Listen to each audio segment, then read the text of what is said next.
Heç xəbərləri yoxdur. Deyirlər, Üzeyir nə bilim deyir, Üzeyir mahnı oxuyan, ya da ki, Qara Qarayev kimdir, dedi, indi metrosundan çıxdım. Belə biganəlik olanda bəstəkar da ruhdan düşür. O heç bir şey yazmaq istəmir. Mədəniyyətsizlik, bu TikToklar, miktoklar, nə bilim nə, oturublar bütün günü ya. Mən nifrət edirəm bu Facebookda. Bizim musiqişünaslar indi Facebooka yazır. Bu nədir? Bu necə şeydir ki, sən gedirsən, bəstəkar oturub aylarca, illərcə bir əsər üzərində işləyir. Sən konsertə gedirsən, sənin adın musiqişünas, özü tanınmış musiqişünas. Sən professorsan. Sən gəlib TikTokda ya da ki bu Facebookda 3-4 cümlə yazırsan. Bu nədir? Mən yəni bəstəkar olaraq çox üzülürəm. Bizim 167 üzvümüz var. Deməli bunların 98-i bəstəkardır, qalanı da musiqişünasdır. Bir qismi xaricdə yaşır. Mən özüm neçə illər Türkiyədə və Almaniyada yaşamışam. Qadınlar çoxdur. Musiqişünaslar demək olar ki, əksəriyyəti qızlardır, qadınlardır. Nə üçün? Ona da mən yəni belə özüm sual verəndə özümə mən görürəm ki, artıq nə bəstəkar, nə hətta musiqiçilər daha çox işə düzələ bilir, nəinki bəstəkarlar. Bəstəkarlara iş yoxdur. Ona görə bizim gənclərimiz artıq bəstəkarlığa getmirlər.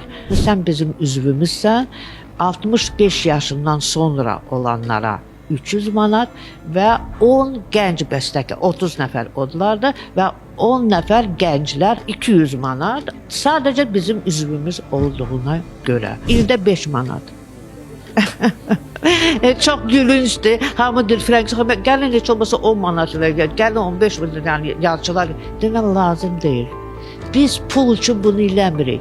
Biz bunu simvolik olaraq insan yadında saxlasın və qürur hissi keçirsin ki, mən Bəstəkarlar İttifaqının üzvüyəm. Yəni anar düz deyir.